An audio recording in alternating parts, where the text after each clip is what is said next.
Welcome back to the platform. I'm Michael Kazilny, and thank you very much for all those wonderful emails from all around the globe. Thank you very much. Love and best wishes to all. We've got the great man Toggsy on the couch, filling in for Warwick. Where's Warwick gone?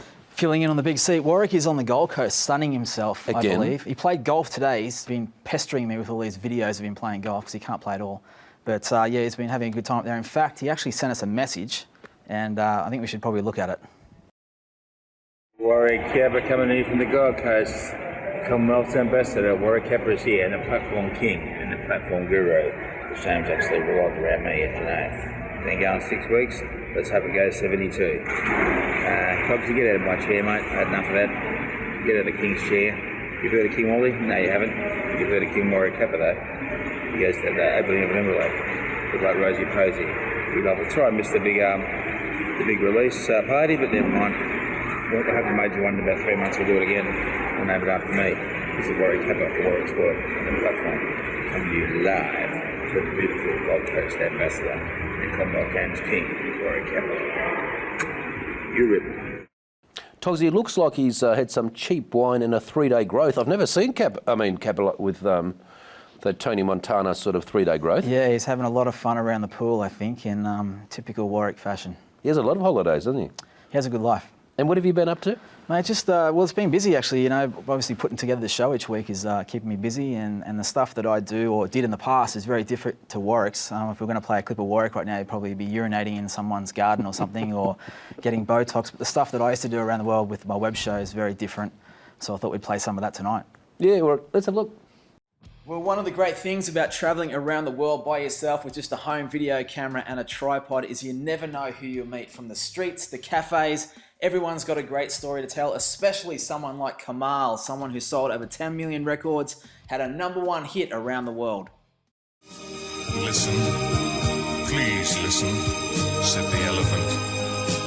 If we want the world we know to stay alive, then man and beast, we must work together, and together we will survive.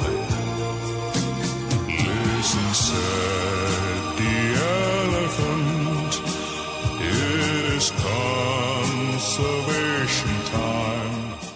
Yeah, such a unique voice, which we saw in the great ads for Dilmah. Come home to me, So it was great to sit with Kamal and ask him about his dreams. Did you hire one of the big halls in England on your own and do your own tour or something like that? Because that sounds like a pretty big dream. Well, that was in London. Tell me about that. In 1975. Because I wanted the agents in London to take notice of me. They wouldn't. Yeah. So I said, if you don't do it, I'll do it myself. Because, you know, Roger Moore, the ex-James Bond guy, his wife, Dorothy Squires, when her career was taking a dip, she went and hired the Palladium, did her own show. I said, a woman can do it, surely a man can do it. It's not a small venue though, is it? That's a really popular big venue. 2,000 people. And I hired the Palladium and promoted it. And the story of it got to Europe. Within 5 weeks, I was flown to Europe to record a song called the Elephant Song. The #1 song in Europe for 6 weeks. Yeah, that's a dream. That's a big dream. I didn't even dream about that. It just happened. No, it just happened. Right. Yeah, but it doesn't happen if you sit on your backside. You got to get off your backside and promote. Well, that was going to be my next question. Like, do you have advice for young people out there? And forgetting it's music or anything in life, what would you say to young people about getting out there and chasing dreams? I think you got to have a fire in your belly. You know, if you really believe something, and if your mind and your heart says you can, you can. But if your mind says you can, your heart says it can't, problem. You got to coordinate your mind-heart coordination together. Then you have a cutting edge, and you can cut through anything. Another inspiring story is that of Roy Jones Jr., one of the greatest boxers to ever lace up the gloves. Only 2 men in history have won the middleweight title, then go on to win the heavyweight title. He was the best of his era, and here's an example of that.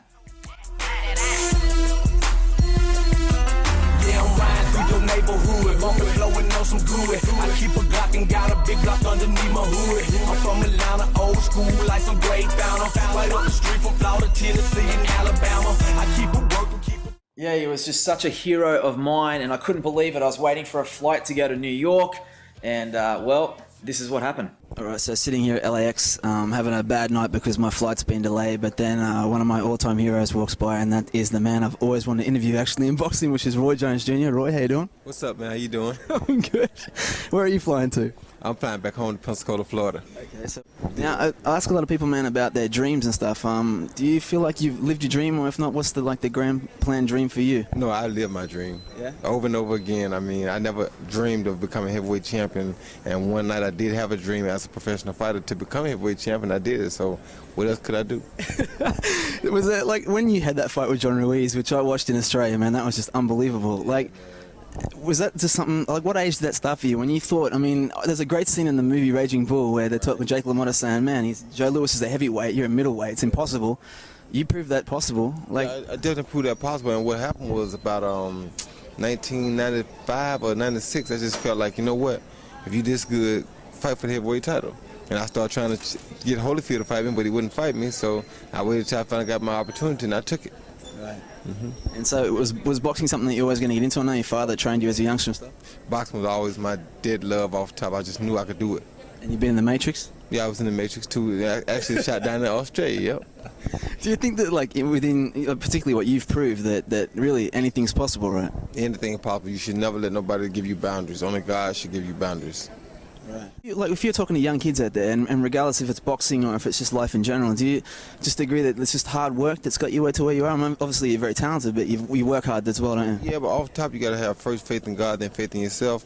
And if God bless you with the talent, then you got to take it and work 5 times harder to get where you want to get, because there are going to be some low spots, there are going to be bad spots for you waiting already, but you got to keep working hard to persevere and overcome when you get in those low spots. And with hard work, anything is possible.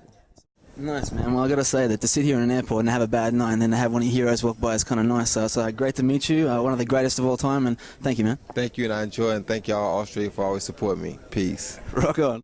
Toggsy, you've done some amazing interviews around the world, and that Thank beanie, you. you've had that for a long time. That beanie, I wonder what happened to it, because it was a real cheap one, and I took it around the world, and somewhere along the way it got lost, but yeah, I missed that beanie. The best things in life are the simple things. That's right. And Kappa's on next week again. Mate, he's back in his chair, he can have it back, no pressure on him.